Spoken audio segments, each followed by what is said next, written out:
যদি পোষ্টমেলনক লৈ তেওঁলোকে বিৰোধ কৰে কেতিয়াবা অংগৰাগ পাপন মহন্ত আমেৰিকাত গলে মানুহে অংগৰাগ পাপন মহন্তক বিৰোধিতা কৰিব ভূপেন হাজৰিকাই কি গান গাইছিলে ভলগাৰ পৰা গংগালৈ মিছিছিপিৰ পৰা টেমছলৈ গতিকে অসমত একচাম মানুহ আছে তেওঁলোকে এইটো পোষ্টমেলন মানে কি নাজানিও বিৰোধিতা কৰিব লাগে বিৰোধিতা কৰিলে তেওঁৰ ক্ষতি হ'ব নেকি পোষ্টমেলনৰ একো ক্ষতি নহয় গুৱাহাটী নকৰিলে তেওঁক শ্বিলঙে লৈ যাব শ্বিলঙে নললে তেওঁক ভূটানত লৈ যাব ক্ষতিটো কাৰ হ'ব গুৱাহাটীৰে হ'ব গুৱাহাটীৰ যেটো ব্ৰেণ্ড ইমেজ গুৱাহাটীৰ যেটো আমি এটা কৰিব কৈছো মানুহে ভাবে গুৱাহাটীত পোষ্টমেলন আহিলে পোষ্টমেলনটো নোহোৱা হৈ যাব ইজ গ্লোবেল আৰ্টিষ্ট গতিকে তেওঁক বিৰোধিতা কৰা আধা মানুহেতো বুজিও পোৱা নাই মইতো পৰখিলৈকে বুজি পোৱা নাছিলো পোষ্টমেলন মানে কি গতিকে আধা বুজি নোপোৱাকৈ বিৰোধিতা কৰি আছে আৰু এটা মানুহেতো নিজে টিকট কাটিছে ২,৫০০ পৰা ৬০,০০০ টকা দি মানুহে টিকট কাটিছে সেই টিকট কাটা মানুহবিলাকে বুজি পোৱা নাই নেকি নিশ্চয় বুজি পাই টিকট কাটিছে আমাৰ অসমত যিকোনো পজিটিভ কাম হলে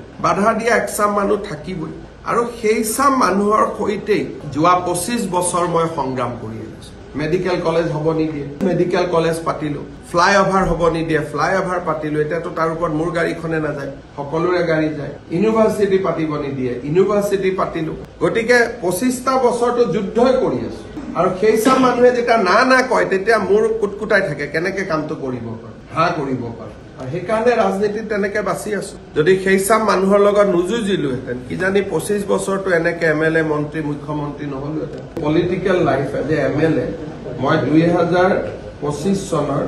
মে মাহত বা ২৫ ডিচেম্বৰ মই চাব লাগিব আই উইল কমপ্লিট 25 ইয়াৰ্ছ এই মানুহবিলাকৰ লগত যুঁজি এইখিনিতো আগবাঢ়িলো আৰু সাকসেসও হলো 25খন মেডিকেল কলেজ যোৰহাটৰ মেডিকেল কলেজখনে প্ৰতিদিনে হ'ব দিব